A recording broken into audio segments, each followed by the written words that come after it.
Nobody had flown the Kessit corridor in 4 months, and everyone at Dock 9 agreed that was exactly how long it should stay that way. Mara Voss agreed with them right up until she signed the contract. The dispatcher, a Vanshan named Kor Ashvantel, had slid the terminal across the counter without quite meeting her eyes. "You understand this isn't a standard run," he said. "I understand nobody else will take it," Mara said. "That's usually when the pay gets interesting." "The pay is not interesting. The pay is what's left after nobody else takes it." She looked at the number anyway. It was low. Lower than what she'd make hauling machine parts to the orbital yards, lower than a dozen safer jobs sitting untouched on the board behind him. She scrolled past the number to the route, and that was when she understood why the number didn't matter. Kessit Hollow, a mining colony on the edge of contested space, currently sealed behind a Skarn remnant blockade that had turned away 6 ships in the last month, 3 of them permanently. "They're not accepting supply runs," Kor said. "The Remnant considers all traffic in that corridor a violation of the ceasefire zone. The Alliance has classified the route as non-viable. Insurance won't touch it. I'm not authorized to offer you an escort." "I didn't ask for one." "I'm telling you there isn't one to ask for." He finally looked at her. Vanshan faces were narrow and expressive in ways humans found unsettling until they learned to read them, and what she read on his now was something between disbelief and pity. "The colony has maybe 3 weeks of food left. Maybe less if the recycling systems keep failing at the current rate. Every carrier on this dock has looked at those numbers and calculated that flying into a war zone to save people who are probably already beyond saving isn't worth losing a ship over. And you're offering the contract to me because you're the only pilot who read the whole file before asking what it paid." Mara didn't answer that right away. She scrolled through the rest of the file instead: the population manifest, the last verified status report, a static-choked recording from 4 months earlier of a voice she didn't recognize asking, calmly and without much hope, whether anyone was still receiving these transmissions. 412, she said finally. "Residents, yes, that figure is 6 weeks old. It may already be lower." "Then I'd better not waste time arguing about the rate." She signed the terminal and told herself it was because the number was small enough to still feel like people, instead of a statistic, instead of anything else. She told herself a lot of things on the walk back to her ship. None of them mentioned the name Calder Reach, or the 11 hours she'd once spent circling a dead relay station, waiting for clearance that never came, while the people inside ran out of air 3 decks below her. That had been 6 years ago. She still checked the mission logs sometimes, on nights when sleep wasn't interested in showing up. She knew the names on that manifest the way some people knew scripture, not because she wanted to, but because the knowing had never once agreed to leave. Kor caught up with her before she reached the airlock, moving in that quick, half-apologetic Vanshan gait that always looked like an afterthought even when it wasn't. "I should tell you the rest of it," he said. "There's a rest of it. There's always a rest of it." 2 months ago, a human captain named Ray Zakoi took a similar contract on a different corridor further out. Same kind of desperate colony, same kind of blockade. She told the Remnant her cargo was medical equipment. He paused. It wasn't. "What was it?" "Enough concealed ordnance to arm a colony militia twice over. 11 Remnant soldiers died confirming it. The colony she was supplying got burned to the ground for harboring the shipment, whether they'd asked for it or not." Kor's mandibles clicked together, a Vanshan habit that usually meant discomfort. "I'm telling you this because Commander Kessit, who runs the blockade you're about to fly into, was the officer who lost those 11 soldiers. I don't know what that means for you." "I only know it means something. Thank you for telling me now, instead of after I was already committed. You signed before I could tell you. I'm telling you anyway." Mara nodded once, filed it away next to everything else she was choosing not to think too hard about, and kept walking. Her ship was called the Steady Hand, a name that had been someone else's idea of a joke back when she bought it second-hand with more hope than money. It had a hull the color of old rust wherever the patch welds hadn't quite matched, a cargo bay built for a crew of 6 that she ran alone, and an engine that coughed on cold starts but had never once left her stranded. She'd owned it 9 years. It had outlived 2 jobs, 1 relationship, and every plan she'd ever made to sell it and do something safer. She loaded 412 people's worth of food, medical supplies, and water purification cores into that cargo bay over the next 19 hours, checked every seal twice, cross-referenced the manifest against Tessa Rainey's original request 3 separate times to make sure nothing on board could be mistaken for anything it wasn't, and left Dock 9 before she could think too hard about doing the math on how many of those 412 would still be alive to receive it. The trip out was quiet. The trip into the blockade zone was not. The first warning came 4 hours from Kessit Hollow, a hard, flat transmission on an open frequency that didn't bother with diplomatic phrasing. Unidentified freighter, you are entering restricted space. Reverse course or be fired upon. Mara kept her voice level. This is the independent freighter Steady Hand, registered out of Dock 9, carrying humanitarian cargo for Kessit Hollow. I am not armed. I am not military. I'm asking for passage. Passage is denied. This corridor is under blockade by order of Skarn Remnant Command. Reverse course.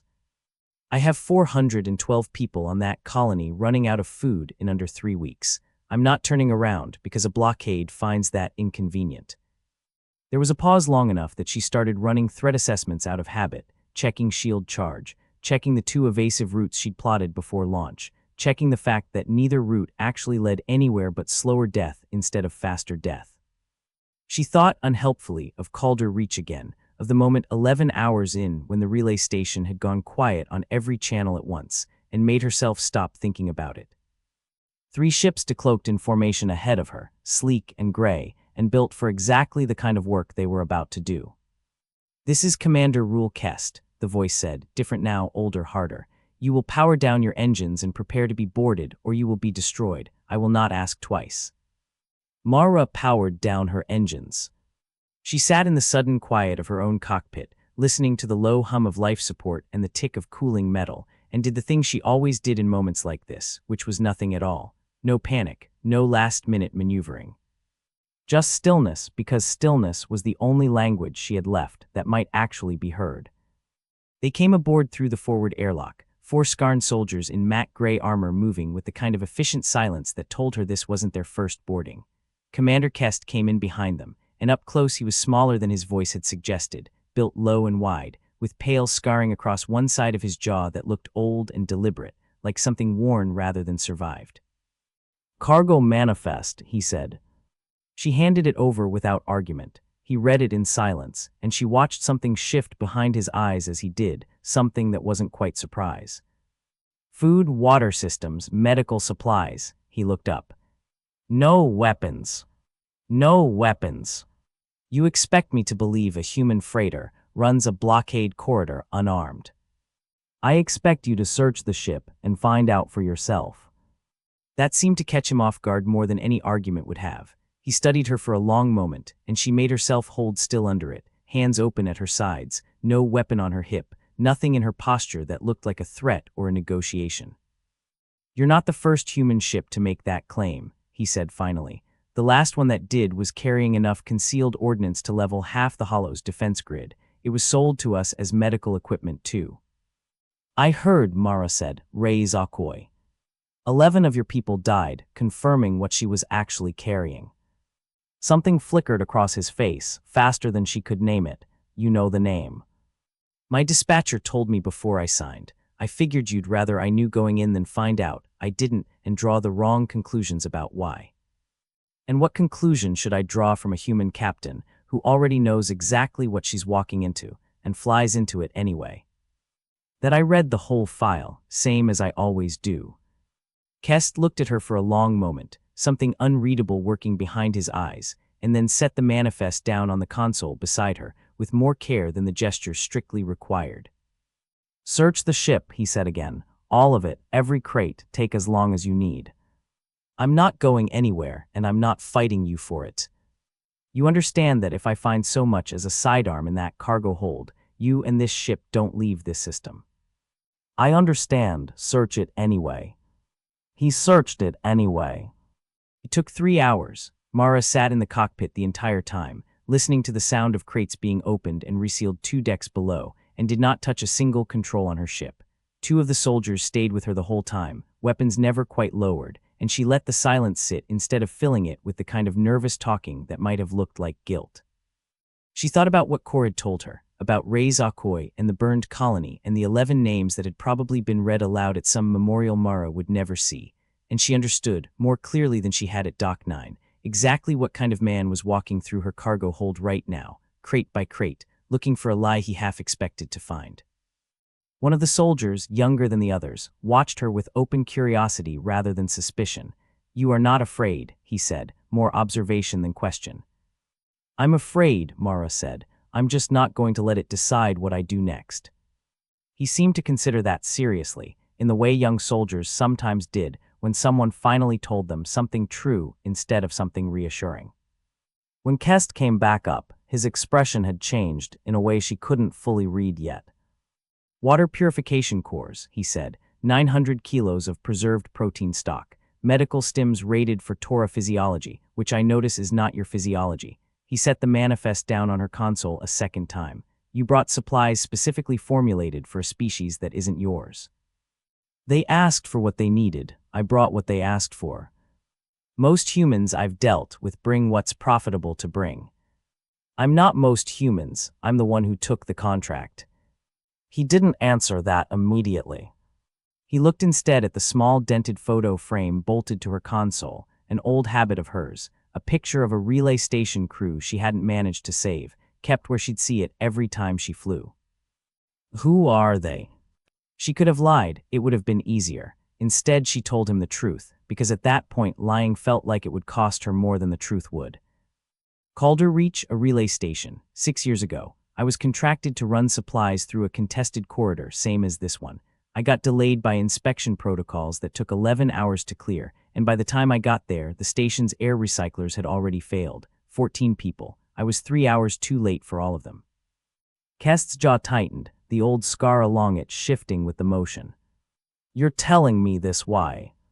"Because I'm not doing that again. I don't care what your inspection protocol costs me in time or trust or risk. I will sit in this cockpit and let you search every centimeter of this ship as many times as you need, because the alternative is arriving at Kessit Hollow and finding out I was too slow one more time. I've already lived that once. I'm not interested in a repeat." The silence that followed was longer than any of the others. "The last human captain who ran this corridor told me she had nothing to hide too," Kessit said quietly, "right up until we found the weapons." "Then don't take my word for it. You already searched the ship. You already know what's in it. The only thing left to decide is whether you're going to let a colony starve because someone else lied to you once. That is a heavier thing to ask of me than you seem to realize. I'm not asking you to trust me because I say I'm trustworthy. I'm asking you to trust what your own soldiers already found. That's not the same thing." Kessit was quiet for a long moment, long enough that one of the soldiers behind him shifted his weight, uncertain whether the standoff had ended or simply changed shape. Kessit didn't answer her decision that night. He held the steady hand at the blockade line for 6 more hours, during which Mara sat in her cockpit and did the only thing she could think to do, which was wait, the same way she'd once waited over Calder Reach, except this time the waiting felt different, because this time she'd actually done everything in her power to earn the outcome instead of hoping distance and speed would be enough. She used the hours the way she'd learned to use waiting a long time ago, running diagnostics she didn't need to run, rechecking seals she'd already checked twice, anything that kept her hands moving and her mind from drifting somewhere she didn't want it to go. Once briefly, one of the remnant ships drifted close enough that she caught a clear view of its hull and noticed, almost absently, the small painted marks near its forward section, 11 of them, evenly spaced, the kind of marking that wasn't decorative. She didn't ask about them when Kessit's voice finally came back over the comm. She didn't need to. "Kessit Hollow's administrator has been requesting emergency resupply through diplomatic channels for 4 months, he said, quieter than before. Every request was denied on the grounds that no ship would risk the corridor, which meant the point was moot. A pause. "I don't think anyone considered what would happen if a ship actually did. So what happens now? Now I escort you in personally, and I stay while you unload, and if there is a single item on that ship that wasn't on the manifest I already searched, I will finish what I started." "There won't be." "I know," Kessit said, and something in his voice suggested this admission cost him more than the search had. "That's what troubles me most." Kessit Hollow, when the steady hand finally broke atmosphere above it, did not look like a colony with 3 weeks of food left. It looked like one with considerably less than that, its habitat domes dimmed to conserve power, its landing field cracked and half abandoned, a handful of figures already gathering at the edge of the pad before Mara had even finished her descent. From the air, she could see the outline of what had once been a second landing zone, now dark, its lights long since scavenged for use elsewhere. Tessa Rainey met her at the base of the cargo ramp, a Torah administrator whose crystalline shoulder plating had gone dull and gray with malnutrition, flanked by two remnant escort vessels that had, against every expectation Mara had walked in with, simply lowered their weapons and taken up defensive positions instead. "You're the pilot who wouldn't turn back," Tessa said. It wasn't quite a question. "I'm the pilot who had a contract." "We've had contracts before, 6 of them in the last 4 months. None of them arrived." Tessa's voice was carefully flat, the voice of someone who had learned not to expect follow-through and didn't yet know what to do with it when it showed up anyway. "Why did you?" Mara thought about Calder Reach, about 11 hours of circling a station that ran out of air 3 decks below her, about the promise she'd made herself afterward that she would never again let distance or delay or someone else's paperwork decide who lived. "Because I told someone I'd bring this," she said. "And I don't like finding out what happens when I don't." Behind her, the cargo ramp finished lowering, and 412 people's worth of food and water and medicine sat waiting in the hold, untouched, unweaponized, exactly what the manifest had said it would be. Tessa looked past her, into the hold, and for a long moment said nothing at all. When she finally spoke again, her voice had lost some of its careful flatness. "There are children in the lower habitat block who have not had a full meal in 9 days, she said.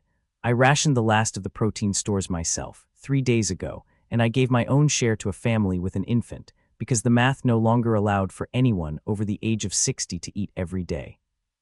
I tell you this not for sympathy, but so you understand exactly what you have just done, and why I intend to remember your name." They unloaded through the night, human hands and Torah hands, and eventually, remnant soldiers who set down their weapons long enough to help carry crates, an image Mara suspected none of them had expected to be part of when the day started. Word of the shipment moved through the colony faster than the crates themselves, and by the second hour, a line had formed outside the medical stores, quiet and orderly in the particular way of people who had learned not to trust good news until it was already in their hands. The trouble came a little after midnight, when a proximity alarm cut through the noise of the unloading, and every remnant soldier on the field went rigid at once. A second ship had entered the outer edge of the corridor, unscheduled, transponder dark, closing fast on a heading that put it on a direct approach toward the landing field. Kessit had a comm unit against his jaw before Mara had even registered the sound. "Identify yourself, or you will be fired upon." There was no answer. The ship kept closing. "Get your people under cover," Kessit said to Tessa, already moving toward his escort vessel, and for a moment the careful trust that had been built over the last several hours threatened to come apart at the seams, because an unscheduled ship arriving at exactly the moment the blockade had been persuaded to lower its guard was precisely the kind of coincidence nobody in that corridor could afford to believe. Mara didn't run for cover. She ran for her own cockpit instead, pulling up the approaching ship's signature on her scopes, cross-referencing the drive signature against every registry she had access to, because if this was the thing that undid everything they'd just built, she wanted to know why before anyone started shooting. "It's not military," she called out over the open channel, voice steady despite the pounding in her chest. "Drive signature's civilian. Old. I've seen freighters with cleaner engine trails limp into salvage yards." "That does not mean it is harmless," Kessit said. "No, it means it's probably desperate, same as I was 3 days ago." She switched to the open frequency, the same wideband channel Kessit had used on her.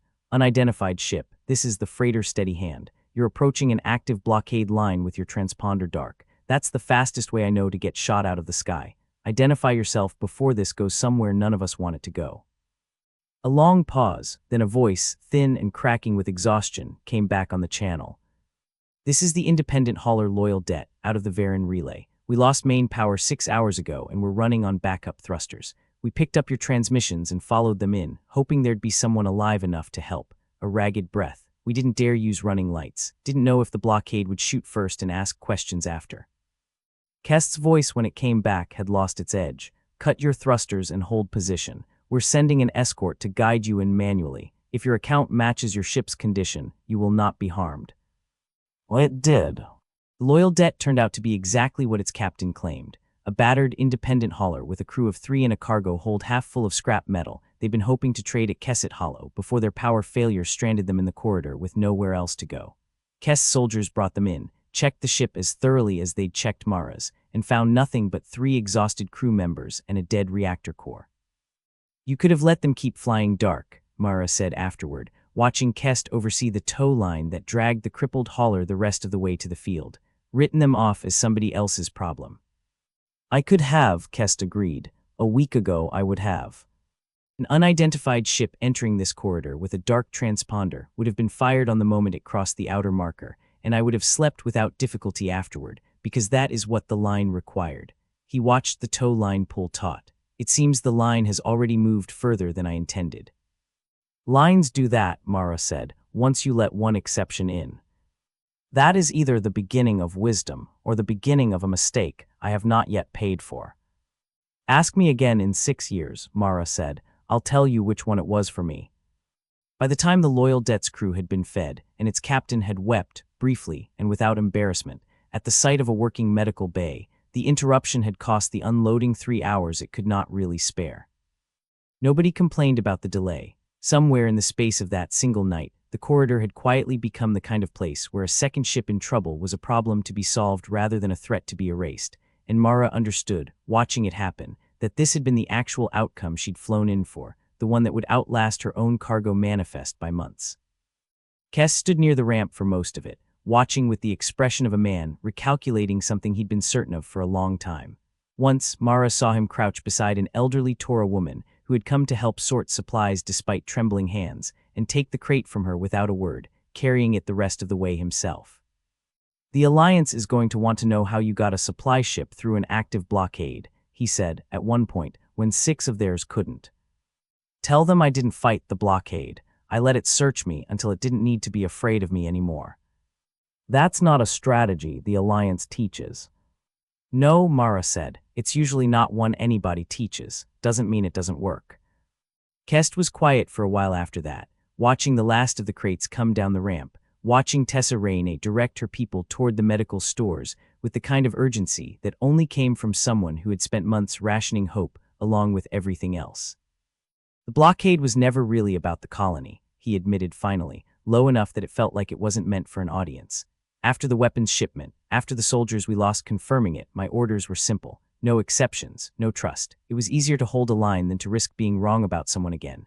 Easier to let 400 people go hungry behind a line I could defend than to risk another 11 names on a hull I have to look at every day."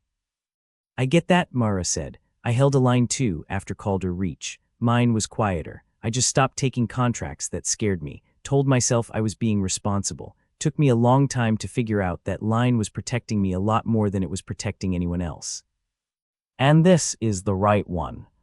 Flying unarmed into a war zone, on a bet that a commander with every reason not to trust you would let you prove it, instead of just killing you for the attempt. It's the only one I've got that doesn't end with me watching another relay station run out of air." Kest looked at her for a long moment, and something in the old scar along his jaw seemed to ease, just slightly, like a wound finally given permission to stop aching quite so much. "I'll be filing a report recommending the corridor reopen to verified humanitarian carriers," he said, "under strict inspection protocol. I wouldn't have it any other ways. You understand this doesn't erase what happened to the last ship, or the 11 soldiers who died finding out what she was carrying. I'm not asking it to. I'm asking for one honest run to count for something, so the next 400 people who need one don't have to wait until somebody's desperate enough to try it unarmed." "There's also the matter of Captain Okoy's colony," Kest said, after a pause, "the one that was destroyed. I have carried the weight of that decision for 2 months, wondering whether it was the blockade's failure or my own. I am not certain your arrival answers that question, but it makes it easier to believe the answer isn't the one I feared most." "It isn't," Mara said. "You didn't fail because you searched a ship and found weapons. You'd have failed if you'd stopped searching." Mara stayed at Kessit Hollow 2 days longer than the contract required, helping Tessa's people reroute the last of the working recycling systems, showing a handful of colony technicians how to jury-rig a purification core that had been running on borrowed time for a month. It wasn't in the manifest. Nobody was paying her for it. She did it anyway, because leaving the moment the crates were empty had never once occurred to her as an option. On the second night, sitting in the cargo bay with a young colony technician named Farron, who had spent hours trying and failing to explain a filtration fault to her, Mara found herself talking about Calder Reach for the second time in 3 days, more than she'd talked about it to anyone in 6 years. "You keep the photo where you can see it," Farron observed, glancing at the frame she'd brought down from the cockpit to check against a wiring diagram. "Doesn't that make it harder?" "Easier, actually. Hard to convince myself a delay doesn't matter when I have to look at the reason it mattered every time I fly." "That sounds exhausting." "It is. It's also the only reason I'm here instead of somewhere safer, telling myself the numbers didn't add up." Farron was quiet for a while, turning a coupling over in her hands. The kind of quiet that usually meant a question was still assembling itself. "Do you think Commander Kest will actually keep the corridor open, or is this the sort of thing that gets reversed the moment nobody important is watching?" "I don't know," Mara admitted. "I've seen both kinds of promise, the kind that survives the first inconvenient morning after, and the kind that only ever existed because everyone was still standing in the same room feeling the same thing at the same time." She turned the filtration diagram back toward the light. "But I've noticed something. The people who keep the second kind of promise usually do it because keeping it costs them something specific. Kest lost 11 soldiers finding out what happens when he trusts the wrong ship. That's not a feeling that fades by morning. If anything, it's going to make him harder on the next captain who tries this, not softer." "That sounds like it should worry you." "It should, it doesn't though. Hard and fair is a corridor I can fly through." Hard and closed was the one that almost starved 412 people. "I'll take the trade." Farron managed a tired laugh, the first Mara had heard from her in 2 days of failed wiring diagnostics and rationed meals. "You talk like someone who's already decided to fly this route again." "I signed a one-time contract," Mara said. "Didn't say anything about what I do after it's finished." They got the filtration fault solved a little after 4 in the morning, not because Mara understood Torah plumbing systems any better than Farron did, but because two tired people staring at the same problem long enough eventually see the thing neither of them saw alone. It was a small fix, a valve that had been installed backward 8 months earlier by a technician who never got the chance to notice the mistake before the blockade cut off the parts needed to correct it. Mara wrote the fix down in plain, careful language and left it with Farron, along with a spare part from her own ship's stores that the steady hand could survive without in Kessit Hollow, for the moment could not. On the morning she finally lifted off, Tessa met her at the ramp a second time, her shoulder plating already a shade brighter than it had been 2 days before. 412, Tessa said quietly. "That's how many of us are still here to watch you leave." "That's the number I flew in for." The Alliance is already taking credit for reopening the corridor. Cor Ashvantel tells me there's already a press statement drafted, citing improved diplomatic conditions. Mara almost laughed. "Let them have it. I don't need the credit. I needed the number to stay the same as when I left Dock 9. Tessa studied her the way Kest had, the way people did when they were trying to work out what made a person do something that cost them more than it paid. "Calder Reach," Tessa said, "the station you couldn't reach in time. Is that why?" "Partly, mostly it's just this. Somebody has to be the one who shows up. Doesn't matter if it's convenient. Doesn't matter if the paperwork says it's not viable. Somebody has to be willing to sit still and let themselves be searched instead of turning around, because the alternative is always the same. Somebody runs out of air, or food, or time, while everyone else is still deciding whether the risk is worth it. And if it isn't you next time, then I hope it's somebody else who read the whole file before asking what it paid." Kest was waiting at the edge of the landing field when she walked back toward her ship, his soldiers already loading back into their escort vessels behind him. "I looked up Calder Reach's final transmission log this morning," he said, "before I filed my report." Mara went very still. "Why?" "Because I wanted to understand what I was trusting and not simply who." He held her gaze steady, none of the earlier suspicion left in it. The station's last message wasn't a distress call. It was a set of coordinates, sent on the chance that whoever received it might use them to help the next ship find the corridor faster. 14 people, 3 hours from death, and their final act was trying to make the next rescue easier. "I know," Mara said quietly. "I've read it more times than I can count." "I think that is why you flew here unarmed," Kest said. "Not despite what happened at Calder Reach, but because of it. You did not come here to prove something to me. You came here to finish something you never got to finish for them. Mara didn't answer that, because there wasn't an answer that wouldn't have cost her more composure than she wanted to spend standing on a landing field in front of a man she'd need to trust again someday. Fly safely, Captain Voss, Kessit said instead. The corridor will be waiting next time without a blockade in it. I'll hold you to that. I would be disappointed if you didn't. Mara Voss lifted the steady hand off Kessit Hollow's cracked landing field into a sky that, for the first time in 4 months, had a remnant escort flying beside it instead of against it. Behind her, 412 people who had stopped counting down to zero went back to simply living, and somewhere in a report drafted by a commander who had learned, slowly and expensively, that some lines were worth holding and others were only worth holding until someone proved you wrong, a single line was quietly rewritten. The Kessit corridor was reopened.